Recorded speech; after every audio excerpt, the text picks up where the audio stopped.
இவன் வந்து கொரோனா வைரஸை விட ஆபத்தானவன். ஆமா, வைரஸாவது கொஞ்சம் உடம்புல எதிர்ப்பு சக்தி இருந்தா சரி விட்டு போப்பா அப்படின்னு போயிடும். இவன் விட மாட்டான். எங்களை கையேந்தி பிச்சருக்கு வச்சு இந்த பிக்கப் தானே பேசிட்டு இருக்கீங்க. எங்களை பிச்சருக்கு விட்டதாரு, பிச்சருக்கு விட்டதாரு தமிழ்நாட்டு மக்களை. இந்த பிக்காளி ரெண்டு அரசு, இவன் மாதிரி அவன், அவன் மாதிரி இவன். இந்த அவன் ஒரு நல்லவன், செம்படுத்து உள்ளவை நல்லவன் வரான்பா, செம்படுத்து உள்ளவை எடப்பாடி பழனிசாமி. இங்கே படித்தவங்களுக்கும் வேலை, படிக்கிறவங்களுக்கும் வேலை, அனைவருக்கும் அரசு வேலை ஏன் கொடுத்தான் பாரு. இப்போ இவன் இதெல்லாம் பேச மாட்டான். தங்கச்சி, இங்க இருக்க என்ன பொருளாதாரம்? நம்ம தற்சார்பு பொருளாதாரம் சொல்றோம். என்ன இருக்கோ பாருங்க. கேஸ் இல்ல சென்னையில் பாருங்க. சென்னையில் இன்னைக்கு அப்டேட் 70% உணவகம் மூடி கிடக்கா இல்லையா? இவன் பொருளாதாரம் சாராய பொருளாதாரம். காய்ச்சணும், விற்கணும், கொல்லணும். காய்ச்சணும், விற்கணும், கொல்லணும். காய்ச்சல் போற யாரு? கட்சிக்காரன். விற்கிறது அரசு, சாவறது நாம பொதுமக்கள். உங்களுக்கு புரியுதா எப்படி தமிழ் தேசியம் வெல்லும்? நீ சத்தியமா சொல்றேன், ₹1 கொடுக்காம வென்று காட்டுற பாப்பேன் கூட. நீ நல்லா தானே? ₹1 கொடுக்காத, காசு கொடுக்காத, எதுக்கு அண்டா கொடுக்குற? வெக்கமா இல்ல? எதுக்கு ஸ்டிக்கரு? அந்த பக்கம் அமைச்சர் சிவசங்கர் போய் பாரு, நார வச்சுட்டு இருக்கேன். ஏன் சொல்லு? ஒரு சபைக்கு வாங்க, இப்படி ஒரு சேனலுக்கு வாங்க, என்னையும் கூப்பிடுங்க. உங்க அமைச்சர் புடுங்கி எத்தனை பேர் இருக்கான் கூப்பிட, உட்கார வை, பேசு. 5 வருஷம் நீ பண்ண அயோக்கியத்தை நான் சொல்றேன். 5 வருஷம் நீ செஞ்ச நல்லது சொல்லு. 5 வருஷம் இந்த மக்களுக்கு என்னென்ன தொந்தரவு நீ கொடுத்த நான் சொல்றேன். இவங்கிட்ட பூனை கட்சி, சிறுத்தை கட்சி, நாய் கட்சி, குதிரை கட்சிலாம் போதில் வச்சுங்களேன். எல்லாமே இருப்பாங்க, போவான். எல்லாருக்கும் 4 சீட்டு, 3 சீட்டு, 8 சீட்டு, அப்படி இப்படி. என்ன இந்த கைசவெல்லாம் போய் பெரிய வாங்கியிருக்கான். அவன் போன வாட்டி 4 சீட்டு ஜெயிச்சான், உங்களுக்கு தெரியும். இப்போ அவன்லாம் பெரிய, இங்கே ஒரு பேரும் கிடையாதுங்க. தமிழ்நாட்டை எவன் இருக்காங்க காங்கிரஸுக்கு ஓட்டு போட? உங்க அப்பாவு இருக்காரு. உங்க அப்பாவு எத்தனை குவாரி மறுப்பீங்களா? எதுக்கு வந்து சபாநாயகர் இத்தனை குவாரி? நீ குவாரி வைக்க வந்தேன்னு அப்ப ஆதாரம்லாம் கேட்டா இவன் அழிச்சிருவான். என்ன சொல்றது? நான் சொல்றேன், இவன் வந்து கொரோனா வைரஸை விட ஆபத்தானவன். ஆமா, வைரஸாவது கொஞ்சம் உடம்புல எதிர்ப்பு சக்தி இருந்தா சரி விட்டு போப்பா அப்படின்னு போயிடும். இவன் விட மாட்டான். எனக்கு 5000 போட்டது யாரு? சரி, அவர் 1940 148 கோடி எடுத்து தான் போட்டதா கண்டுபிடிச்சாச்சு. என்ன சரி ரைட்டு, எங்கிருந்தோ எடுத்து எங்களுக்கு போட்ட, உங்களுக்கு அவ்வளோ அவசரமா 5000 போட்ட. இந்த தமிழ்நாட்டு மக்களை இன்னும் ஏழ்மணியில் இந்த இலவசத்தை பெற வேண்டிய நிலைமையில் வச்சது யாரு? பஞ்சாப் கவர்மெண்டா? குஜராத் கவர்மெண்டா? சொல்லுங்க. எங்களை கையேந்தி பிச்சருக்கு வச்சு இந்த பிக்கப் தானே பேசிட்டு இருக்கீங்க. எங்களை பிச்சருக்கு விட்டதாரு, பிச்சருக்கு விட்டதாரு தமிழ்நாட்டு மக்களை. இந்த பிக்காளி ரெண்டு அரசு, இவன் மாதிரி அவன், அவன் மாதிரி இவன். இந்த அவன் ஒரு நல்லவன், செம்படுத்து உள்ளவை நல்லவன் வரான்பா, செம்படுத்து உள்ளவை எடப்பாடி பழனிசாமி. படத்தை பொழந்து தூக்கி போட்டு புதுசாக கட்ட வந்த ஆளுங்க நாங்கள். என்ன ஆகவே தான் எங்களுடைய வரைவை பாருங்க. அண்ணன் செந்தமன் சீமான் இப்போ ஒரு வரைவை கொடுத்துருக்காங்க, 26 கொடுத்துருக்காங்க. அந்த வரைவை பாருங்க. நீ விமர்சனம் பண்ணலாம் தங்கச்சி, 1000 விமர்சனம் வைப்பான். இதுல வந்து காசு வாங்கிட்டு கூற ஒரு விமர்சனம் வைப்பான். பார்த்துக்கலாம் சீமானை, இது சாத்தியமா? அண்ணன் அனைவருக்கும் அரசு வேலைன்னு சொன்னார், அறிவிச்சிருக்காரு. தமிழ்நாட்டு மக்களுக்கு அனைவருக்கும் அரசு வேலை அப்படின்னாரு. அதற்கு இவன் பாத்தீங்களா எப்படி கொடுக்க முடியும்? இப்ப நாம சொல்றோம் சாராயத்தை ஊத்தி கொடுறவனே அரசு வேலை செய்யும் போது என் மக்களுக்கு கொடுக்க முடியாதா? அதுக்கு அண்ணன் அதே நிகழ்ச்சியில பாருங்க ஒரு காணொலி காட்டுவார். பாருங்க, இத்தனை 1000 ஏக்கர் நிலம், இது விவசாயம். இங்க படிச்சவங்களுக்கு வேலை, படிக்காதவங்களுக்கு வேலை. இப்ப படிக்காதவங்க என்ன பண்ணும்? விவசாயம் பண்ணு. இப்ப நீ வந்து 100 நாள் வேலை சம்பளம் வாங்கலப்பா, 328 ரூபா சம்பளம் வாங்கல, அது அரசு வேலை ஆக்கிட்டு போறேன், மாசம் மாசம் வாங்கிட்டு போ. சாத்தியப்படுதா இல்லையா? இவன் விமர்சனம் பண்ணுவான். அப்ப என்ன ஆகுது? அங்கிருந்து நமக்கு இப்ப தக்காளி விவசாயம், தக்காளி ஒன்று போட்டு சொல்லிக்கிறோம். ரொம்ப நிறைய சொல்லலாம், அது ரொம்ப காணொலி பெருசா போவோம். அப்ப தக்காளி, அப்ப தக்காளியை வைக்கிறதுக்கு விவசாயி படிக்க தேவையில்ல, மருந்தடிக்க படிக்க தேவையில்ல, களை எடுக்க படிக்க தேவையில்ல, பழத்தை எடுக்க தேவையில்லை. அப்புறம் அதற்கான அந்த ஃபேக்டரி, அதில் கூழ் படிச்ச வேணும், ஏற்றுமதி படிச்ச வேணும், என்ன சட்னி படிச்ச வேணும், இப்போ ஊறுகாய் இப்படிலாம் வருதுல்ல, அப்போ ஜாம் இதெல்லாம் வருதுல்ல, இதுக்கு படிச்ச வேணும். அப்போ அதுக்கு எவ்வளோ ஏற்றுமதி எவ்வளோ இறக்குமதி எவ்வளோ கணக்கு. அப்போ அதனால தான் சொல்கிறோம், இங்கே படித்தவங்களுக்கும் வேலை, படிக்காதவங்களுக்கும் வேலை, அனைவருக்கும் அரசு வேலை ஏன் கொடுத்தான் பாரு. இப்போ இதெல்லாம் பேச மாட்டான். தங்கச்சி இங்கே இருக்க என்ன பொருளாதாரம், நம்ம தற்சார்பு பொருளாதாரம் சொல்கிறோம். என்ன இருக்கோ பாருங்க, கேஸ் இல்லை சென்னையில் பாருங்க. சென்னையில் இன்னைக்கு அப்டேட் 70% உணவகம் மூடி கிடக்கா இல்லையா? தான் இவனுங்கெல்லாம். அப்ப மக்கள் தேவை பார்க்க மாட்டான், இந்த அதிகாரத்தை பிடிக்கிறது பார்ப்போம். சரி, இந்த எரிகாட்டு உருளைக்கு மத்திய அரசு தான் பொறுப்பு. இப்ப நாம என்ன சொல்றோம், ஏன் ஆட்டு மாட்டில் வந்து உற்பத்தி பண்ண முடியாதா? ஏன் உங்களுக்கு அறிவு இல்லை? படிங்கடா. நீ ஏன்டா அவனை கையேந்திர? ஏன் கையேந்திர? நீ லூசா இல்லையா? இத்தனை வருஷம் ஆடுற உனக்கு அறிவு இருக்கா இல்லையா? என்ன உற்பத்தி பண்ற? இவன் பொருளாதாரம் சாராய பொருளாதாரம். காய்ச்சணும் விற்கணும் கொல்லணும், காய்ச்சணும் விற்கணும் கொல்லணும். காய்ச்சல் போற யாரு? கட்சிக்காரன். விற்கிறது அரசு, சாவறது நாம பொதுமக்கள். உங்களுக்கு புரியுதா? அதான் இவரு பால் ஆந்திராவில் வாங்கி சாப்பிடுவாரு, மாடு வளர்க்க கசப்பாரு. மாடு வளர்க்க மாட்டார் இவரு. ஆனா பாலின் சந்தை மதிப்பு எவ்வளவு இவருக்கு தெரியாது. இவருக்கு என்ன எங்கிருந்தோ வருது, அடிச்சு விட்றா. நமக்கு எவ்வளவு மிச்சம், எவ்வளவு தேருது. எலெக்ஷன் வந்துருச்சு, ஓ அதை செஞ்சோம் இதை செஞ்சோம், அப்படியே மயிரை பிடி கத்தியா கட்டி மூட்டை கட்டி போட்டோன்னு கதை விட்டு பேசுவாங்க. இப்போ கூட சொல்றேன் பாருங்களேன், இப்போ எலெக்ஷன் அறிவிச்சிருக்காங்கல்ல, எங்கேயாவது பிரச்சாரத்து வராங்களா பார்த்தீங்களா? வருது, நாம் தமிழ் கட்சி வருது, திருத்துறா போகுது, 234 தொகுதியும் தனிச்சு போட்டி எங்களுடைய பிள்ளைகள் வந்து மக்களை சந்திக்கிறாங்க, பேசிக்கிட்டு இருக்கோம். என்ன அப்ப நாங்க வந்து இந்த ஒரு மாச காலத்துக்கு என் மக்களை அவர்கள் பட்ட அவதிகளை சொல்லி வைப்போம். 4 அன்னைக்கு எலெக்ஷன், இன்னைக்கு வருவான். அப்புறம் அப்பா எத்தனை ஓட்டு? 5 கூடுறா. உங்களுக்கு புரியுதா?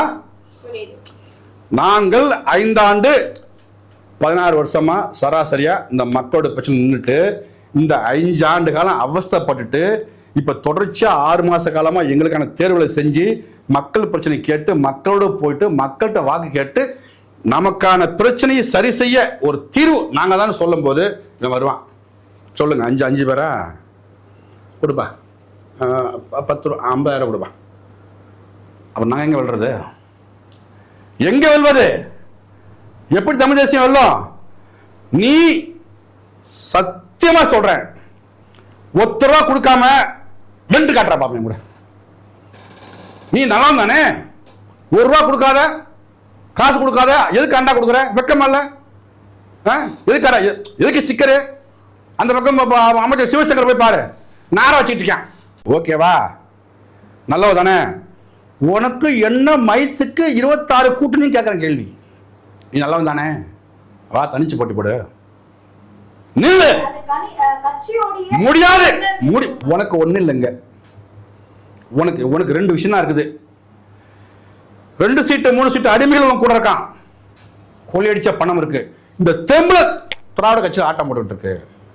உங்களுக்கு புரியுதா? இந்த தெம்புல தான் பணத்தை வைத்து தான் இரு கட்சிகளும் வந்து தேர்தலுக்கு ஓட்டு சேகரிச்சு. ஆமா, ஏன் சொல்லு, ஒரு சபைக்கு வாங்க, இப்படி ஒரு சேனலுக்கு வாங்க, என்னையும் கூப்பிடுங்க, உங்க அமைச்சர் புடுங்கி எத்தனை பேர் இருக்கான் கூப்பிட உட்கார வை, பேசு. 5 வருஷம் நீ பண்ண அயோக்கியத்தை நான் சொல்றேன். 5 வருஷம் நீ செஞ்ச நல்லது சொல்லு. 5 வருஷம் இந்த மக்களுக்கு என்னென்ன தொந்தரவு நீ கொடுத்த நான் சொல்றேன். குடிநீ கொடுத்தா அப்புறம் எல்லாம் கேன குடிச்சிட்டு இருக்கான். உங்களுக்கு புரியுதா? இதே தான் நம்ம எதை சொன்னாலும், ஏன் சத்தியம் மக்களிடம் போய் சேர்ந்துவிடக்கூடாது, அது ரொம்ப கவனமா இருப்பான்.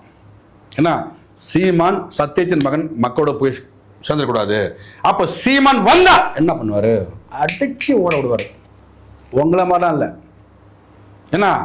என்ன பண்ணுவாரு? அடிச்சு ஓட விடுவாரு. என்ன, நீங்க ஆள்ற அரசாங்கத்துக்கும் அண்ணன் சீமான் ஆள்ற அரசாங்கத்துக்கும் என்ன 100 இல்ல 200 வித்தியாசம் இருக்கும். என்ன அண்ணன் அண்ணன் அறிக்கையில சொல்றது நாலு காமிச்சுக்காருமா, நான் வந்தால் இப்படி செய்வேன், இங்க இப்படி சீர்கட்டு போய் கிடக்கு. என்ன இங்க எல்லாமே சாத்தியமாம்பா. அண்ணன் காணல காமிச்சாங்க பாத்தீங்களா? எல்லாமே சாத்தியமா இருக்கு தம்பி. நீ வரமாட்டேங்கிற என்ன? அப்போ நீ இந்த சந்தை பொருளாதாரம் இந்த இந்த சாராய பொருளாதாரம் நீ இருக்க, நீ அதை விட்டுட்டு வாங்குறாரு. இன்னொரு சொல்கிறேன், இப்போ இவன் தான் இப்படி இவங்கிட்ட பூனை கட்சி, சிறுத்தை கட்சி, நாய் கட்சி, குதிரை கட்சிலாம் போதில் வச்சுங்களேன், எல்லாமே இருப்பாங்க. போவான், எல்லாருக்கும் 4 சீட்டு 3 சீட்டு 8 சீட்டு அப்படி இப்படி. என்ன இந்த கைசவெல்லாம் போய் பெரிய பெரிய வாங்கியிருக்கான். அவன் போன வாட்டி 4 சீட்டு ஜெயிச்சான், உங்களுக்கு தெரியும். இப்போ அவன்லாம் பெரிய இங்கே ஒரு பேரும் கிடையாதுங்க. தமிழ்நாட்டில் எவன் இருக்காங்க காங்கிரஸுக்கு ஓட்டு போட? போராட்டத்துக்கு காங்கிரஸ் முன்னின்று எடுத்தது நினைவு இருக்கா? இந்த மேல்மதி ஆகட்டும், இல்லை பரந்தூர் ஆகட்டும், இல்லை இந்த ஹைட்ரோ கார்பனு, நீட்ரோனா, இல்லை கெயில் எரிவாயு திட்டம், இல்லை ஒரு குறைஞ்சபட்சம் இந்த தூய பண திட்டமாவது காங்கிரஸ் எடுத்தா நினைவு இருக்கா உங்களுக்கு? அப்புறம் எங்கே உனக்கு இருக்கு? எப்போ இருக்கும்?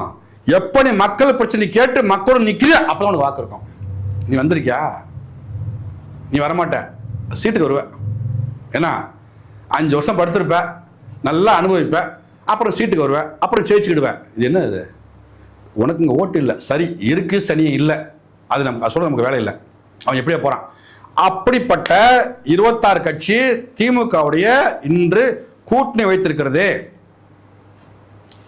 என்னுடைய கேள்வி, இதில் ஒரு கட்சியாவது இந்த மக்களை சார்ந்து இந்த சாராய கடையை மூணாதான் நான் அவங்களோட கூட்டணி சொல்ல துணிவு இருக்கா? இருக்கா? என்ன கூட்டணி? பண்ணை வைக்கோ 4 சீட் நினைக்கிறேன், பாவம் வயசாகி போச்சு, ஒரு நல்ல மனிதர், மதிப்புக்குரிய மனிதர். அதில் 3 சீட் என்ன தெரியுமா?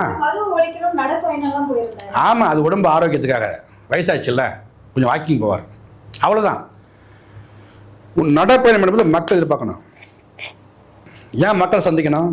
மக்கள் பிரச்சனை கேட்கணும். நீ அது தலைவன் கழகு, நீ சேர்த்து உடற்பயிற்சி, சரி அதுக்குள்ளே போக வேண்டாம், அது அது தேவையற்ற பேச்சாடு நமக்கு. இப்போ அண்ணனுக்கு எத்தனை சீட்டு? 4. 1 அவங்க சின்னம், 3 உதயசூரியன். உதயசூரியன் நின்று ஜெயிக்கிறதுக்கு நீ அவனுக்கே ஓட்டு போடலாம்டா, உனக்கான ஓட்டு பண்ண. திமுக சின்னம் உதயசூரியங்க, அதுக்கு உதயசூரியனுக்கே போட்டுடலாமா, உனக்கே போடணும். அப்போ இது என்ன இது? அவ்வளோதான். அப்போ அதான் நம்ம சொல்கிறோம், இவன் திமுகவின் அடிமைகள், இவன் கோபாலபுரத்து குப்பைகள், இவன் அறிவாலய திண்ணில வாழ்ற என்ன சொல்றது மரத்தை தின்னும் பன்றிகள்னு சொல்கிறோம். என்ன வா தனியாக மக்கள் சந்தி 234 வேண்டாம், ஒரு 4 தொகுதி நில்லு, வென்று காட்டு முடியுமா? உனக்கு அவன் தயவு சொல்றது. நீ என்ன சொல்லி வந்த? அப்போ என்ன சொல்லி வெளியே போன? அப்புறம் என்ன சொல்லி உள்ள வந்த? நீ பேசியதை விட யாரும் அதிகமாக அங்கே பேசலை. இன்னைக்கு எங்கே இருக்க? அப்புறம் ஐயா கேப்டனார் மனைவிக்கு கொள்கை கோட்பாடு குப்பைக்கு போயிருச்சா? யார் நீங்களாம்? எதுக்கு இங்கே நீங்களாம்? இன்னொருத்தருக்கேன், அவன் பெரிய கருணாஸ், ஐயோ பேச ஒன்றுமே இல்லை. ஏன்னா அப்படிப்பட்ட ஒரு வேலைலாம் பார்த்தா சொல்கிறாங்க இந்த கூவத்தூரில், அப்படிப்பட்ட ஒரு எம்எல்ஏ, அது சொல்ல முடியாது, ஊடகத்தை சொல்ல முடியாது. அப்படிப்பட்ட ஒரு வேலையை பார்த்தவர் அவர். ஆனால் அவர் தான் இங்கே சட்டமன்ற உறுப்பினர். இப்படிப்பட்ட ஒரு நாடாக இருக்குமா, சுடுகாடாக இருக்குமா? இவ்வளவுதான். ஆகவே தான் சொல்கிறோம், 26ல் நாங்கள் எடுத்து முன்வைக்கிற அரசியலை யாரும் வைக்க முடியாது. நாங்கள் வைக்கிற கோட்பாட்டையும் சித்தாந்தையும் தாண்டி தமிழ்நாட்டில் ஒன்றும் கிடையாது. அப்படி ஏதாவது இருக்கிற மாதிரி இருந்தால் எனக்கு கேள்விகள் என்ன பதில் சொல்ல தயாராக இருக்கிறேன். அப்போ சத்தியத்தின் மகன் செந்தமன் சீமான் வெற்றி தடுக்க ஒரு சக்தியால் முடியாதுங்கிறது எங்களுக்கு அசைக்க முடியாத ஒரு நம்பிக்கை. உங்களுக்கு புரியுதா? உங்களுக்கு நாங்கள் மக்களோடு இருக்கோம். நாங்கள் யாரை கேட்டும் பேச வேண்டிய தேவை எங்களுக்கு இல்லை. இந்த எங்கே அச்சம் வரும்? ஓட்டுக்கு பணம் நான் கொடுக்க போகிறது இல்லை. நான் யார்கிட்ட ஓட்டு கேட்க போகிறேன்? ஏன் அக்கா தங்கச்சி பெரியப்பன் சித்தப்பன் ஏன் சொந்த உறவுகிட்ட ஓட்டு கேட்க போகிறேன்? நான் பாகிஸ்தான்ல பஞ்சாப்லேயே போய் ஓட்டு கேட்க போகிறேன்? உங்களுக்கு புரியுதா? அவனுக்கு அப்போ என்னை வெற்றி பெற செய்வதும் என்னை தோல்வி செய்வதும் என் சொந்தங்கள் பண்ணுற வேலை. அது நேற்று எனக்கு வெற்றியை கொடுக்கல, இன்னைக்கு கொடுத்துட்டு போட்டோம். எனக்கு ஒருபோதும் மக்கள் மீது கோபம் கிடையாது. ஆனால் எல்லாருமே கூட்டணி வச்சிருக்கான், நாங்களும் கூட்டணி தான், அது என் மக்களோட கூட்டணி. அப்போ இந்த எங்களை நாம் தமிழ் தம்பிகளை சீமானியும் தம்பிகளையும் இந்த மக்கள் என் சொந்தங்கள் ஒருபோதும் பின்னடைவு ஏற்படுத்தாதுங்கிற ஒரு அசைக்கான நம்பிக்கை. நீங்கள்லாம் பணத்து மேலே நம்பிக்கை வச்சிங்க, கோடி மேலே நம்பிக்கை வச்சிங்க, 5 சீட்டு 3 சீட்டு மேலே நம்பிக்கை வச்சிங்க. நாங்கள் என் மக்கள் மீது நம்பிக்கை வச்சிருக்கோம். என்ன அப்போ நாங்கள் உறுதியாக வெல்லுவோம். இதில் எந்த மாற்று கருத்தும் கிடையாது. உங்களுக்கு புரியுதா? ஆகவே அப்போ எங்கள் அரசியல் பார்வை ரொம்ப தெளிவாக இருக்கு. நாங்கள் சரியாக போய்கிட்டு இருக்கோம். உங்களுக்கு புரியுதா? அப்போ எங்கள் மீது நீங்கள் வந்து கேள்வி கேட்க வேண்டிய அவசியம் இல்லை, விமர்சனம் வேண்டிய அவசியம் இல்லையா? நாங்கள் என்ன சொல்கிறோம்? வருகிறது புலிப்படை, போட ஓரமா போடா, இவ்வளவுதான் பதில். உங்களுக்கு விளங்குதா? ஆகவே இப்ப நாங்க தொடங்கிட்டோம் எங்க பிரச்சாரத்தை. இப்ப இல்ல, நாங்க 3 மாசத்துக்கு முன்பா தொடங்கிட்டோம். அப்ப இந்த 26ல எங்க ஆட்டம் வேற மாதிரி இருக்கும். அப்ப இவ்வளவுக்கும் நான் சொன்னேன், எதிர்மறை கருத்து இருக்கா? இல்ல, நீ சொல்ல முடியாது. ஏன்? எங்கள் படை சீமான் படை, இவர் சத்தியத்தின் மகன். நீங்கள் விமர்சனம் அண்ணன் சொல்ற ஒரே ஒரு டைலாக் தான், என்ன ஒரே ஒரு வசனம் தான், வேர்க்காம விளையாட முடியாது. அண்ணன் சொல்றது தானே. அப்போ விமர்சனம் இல்லாமல் வெற்றி பெற முடியாது. அப்ப விமர்சனம் நீங்க வைங்க, அதை பற்றி எங்களுக்கு கவலை கிடையாது. ஆனால் எங்க வெற்றியை தடுக்க முடியாது, எங்கள் வெற்றியை தடுக்க முடியாது. இதை நீங்க புரிஞ்சுக்கணும். இவ்வளவுதான். நன்றிப்பா.